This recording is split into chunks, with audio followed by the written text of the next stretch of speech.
بسم اللہ الرحمن الرحیم۔ السلام علیکم ناظرین، آپ کا میزبان علی حسین اسکائی نیوز کے ساتھ ایک بار پھر سے حاضر ہوں جی۔ 9 اپریل ہے آج، اور 2 سال پیچھے اگر آپ جائیں تو 9 اپریل 2022 ایک سیاہ ترین دن پاکستان کا، جس میں امریکن سازش کے تحت اور پاکستان میں چند ان کے جو ٹاؤٹ تھے انہوں نے مل کر پاکستان کے اندر ایک مضبوط ترین حکومت، ایک مضبوط ترین وزیر اعظم کو عدم اعتماد کے ذریعے گھر بھیج دیا۔ اور یہ جو عدم اعتماد کی تحریک لائی گئی اور یہ جو آرڈر آیا تھا، یہ پاکستان کے اندر جو رجیم چینج آپریشن ہوا تب سے لے کے آج تک پاکستان اپنے پاؤں پہ نہیں کھڑا ہو پایا۔ وہ سیاہ ترین دن، اس دن جب پورے پاکستان کو سورج گرہن لگا تھا، وہ تاریخ جس دن ملک کے پورے معاملات کو، ملک کے پورے سکون کو سورج گرہن لگا تھا۔ اس گرہن میں ہونے کو تو بالکل میں یہ کہہ سکتا ہوں کہ آج تک پاکستان اس گرہن سے نکلا نہیں ہے۔ اب آپ اندازہ لگا لیں کہ 9 اپریل کی رات عمران خان نے کہا تھا اور پوچھا تھا کہ کوئی رہ تو نہیں گیا جو ان کے خلاف نہ ہو، تو قوم نے اس روز پھر اپنا فیصلہ سنا دیا تھا۔ مگر اس جدوجہد میں ہم نے یہ چیزیں دیکھیں کہ بہت کچھ پاکستان نے کھویا، بہت کچھ کھویا، لیکن وہ جدوجہد جو عمران خان صاحب تھی اور عمران خان صاحب کی جو جدوجہد ہے، اس میں آج بھی پاکستانی قوم عمران خان کے ساتھ شانہ بشانہ کھڑی ہے۔ یہ وہ وقت تھا جب عمران خان صاحب کی حکومت کسی باہر والی طاقت کے اشارے پہ گرائی گئی تھی، اور اندرونی جو ان کے سہولت کار ہیں ان سے مل کر گرائی گئی تھی۔ تب اگر آپ پاکستان کے معاشی حالات دیکھیں اور تمام اشاریے دیکھیں تو آپ کو اندازہ ہو جائے گا کہ آٹا صرف اور صرف 50-55 روپے تھا، بجلی کا جو یونٹ ہے وہ 14 سے 15 روپے تھا، پیٹرول 150 اور ڈیزل بھی 150، گیس جو تھی وہ تقریباً 10 سے 11 روپے پر یونٹ تھا۔ اگر 2 سال پیچھے جائیں، 6 پوائنٹ کچھ جی ڈی پی تھی پاکستان کی، اور 31 ارب ڈالر ریمیٹنسز پاکستان میں آ رہے تھے، ہر طرف بیسٹ کام ہو رہے تھے۔ جو پاکستان کا بہترین دور سمجھا جاتا ہے 75 سالوں میں، اس میں سے ایک یہ 3 سالہ دور عمران خان صاحب کا۔ غریب کے لیے صحت کارڈ، مزدور کے لیے کسان کارڈ، اور مسافر خانے، لنگر خانے، ہر قسم کی چیز چل رہی تھی۔ اور اسی دور حکومت میں ایک بہت بڑی جو صدیوں میں ایک وبا آتی ہے وہ آئی، مگر اس حکومت نے، یعنی کہ عمران خان صاحب نے پاکستان میں وہ قتل و غارت نہیں ہونے دی۔ اس وبا نے جو کرنی تھی اور جو اس وبا نے پوری دنیا میں پھیلائی، وہ قتل و غارت سے پاکستان کو بچانے والا عمران خان، پوری دنیا میں اس قتل و غارت کی ریشو بہت ایکسٹریم لیول تک گئی، مگر پاکستان میں اس وبا کو سرے سے ختم کیا عمران خان صاحب نے۔ تو جو سہولت کار تھے،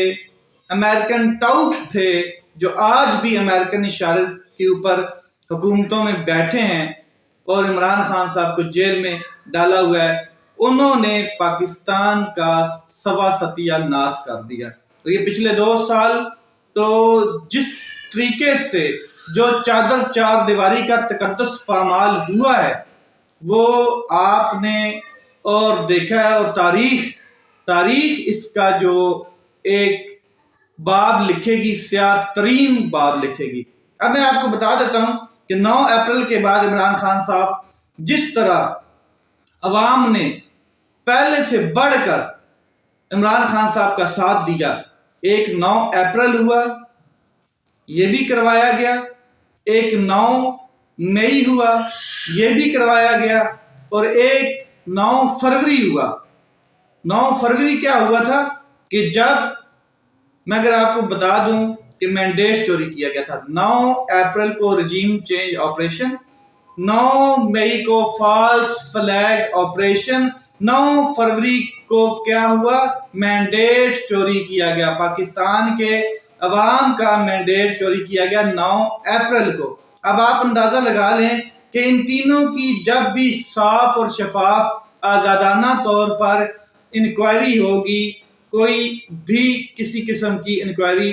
تو یہ تینوں کے تینوں جو ہیں اس میں ایک ہی ہاتھ ملوث نکلے گا، اور وہ آپ جانتے ہیں کہ وہ ہاتھ کون سا ہوگا۔ ان تینوں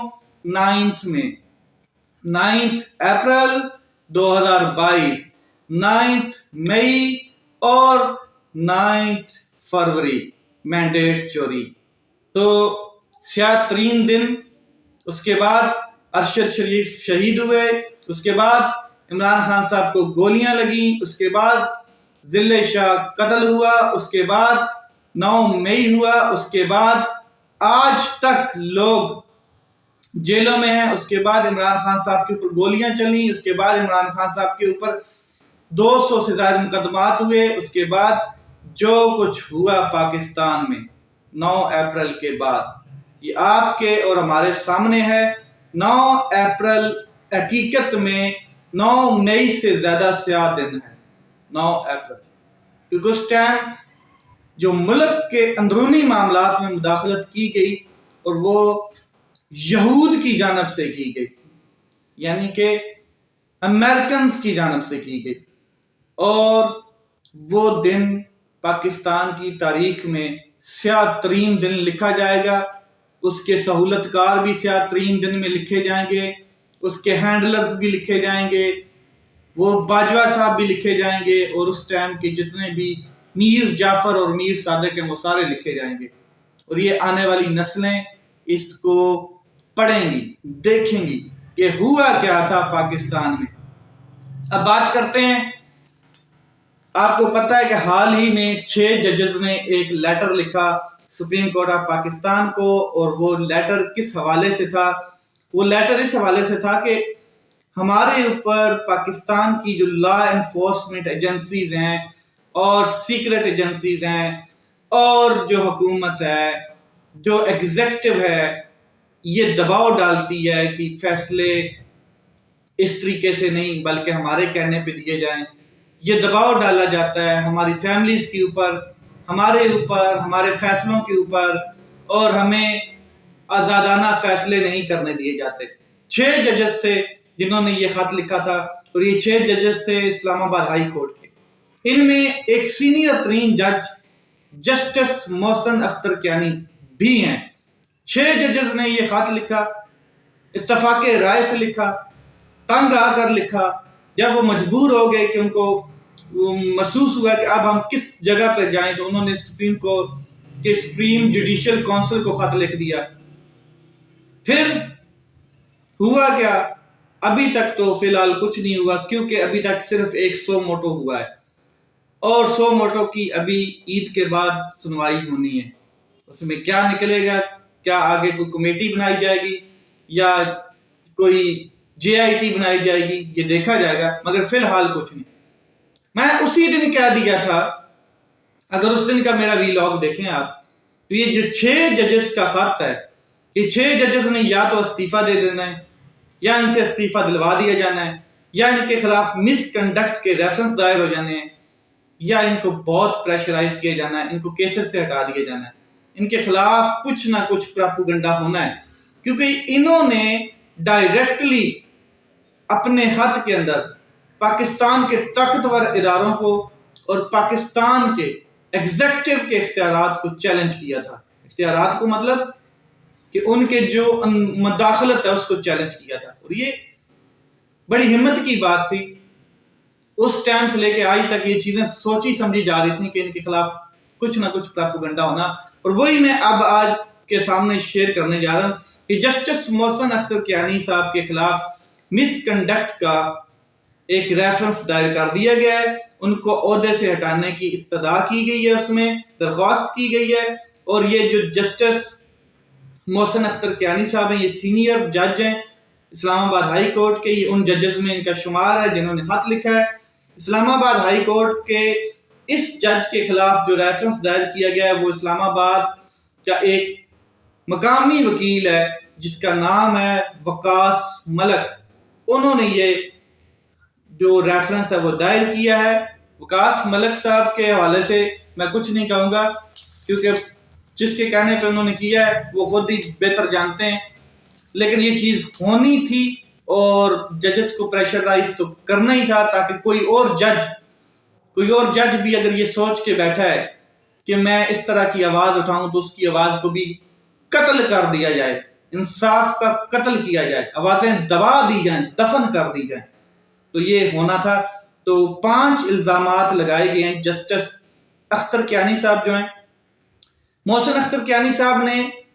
5 ججز کو ورغلایا، پہلا الزام، اور ریاست کے خلاف اکسایا۔ اب جو محسن اختر کیانی صاحب ہیں وہ سینئر ترین جج ہیں، تو جو 5 ہائی کورٹ کے ججز ہیں وہ کوئی سڑک پہ چلتے ہوئے عام لوگ نہیں جن کو ورغلایا جا سکے، موسٹ ترین سینئر ججز ہیں وہ بھی، اور ایک مقام رکھتے ہیں، ایک سٹیٹس رکھتے ہیں، پڑھے لکھے، عقل رکھتے ہیں، دانش رکھتے ہیں،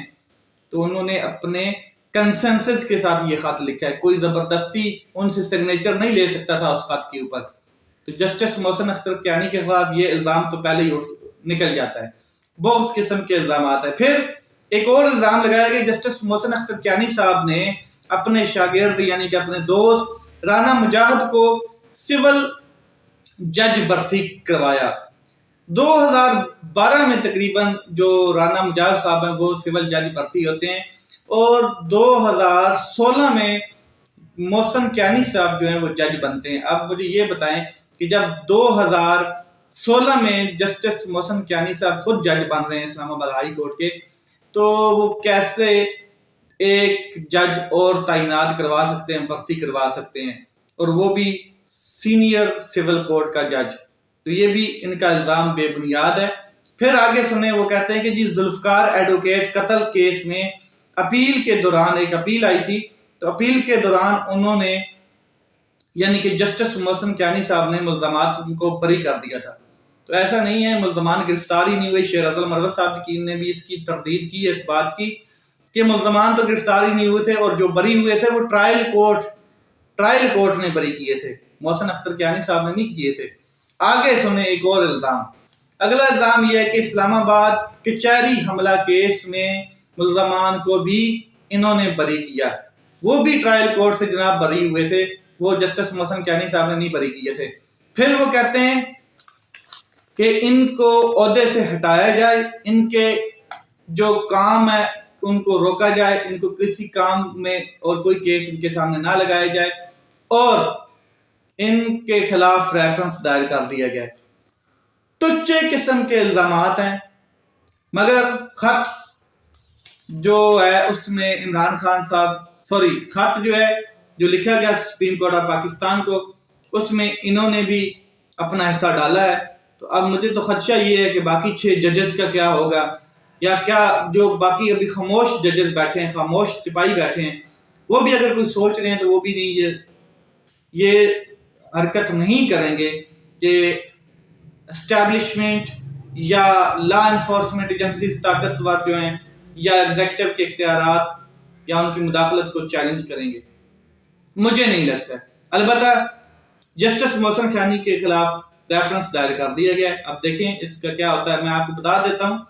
کہ ججز کو پریشرائز کیا جاتا ہے، اور جب پریشرائز وہ ہوتے ہیں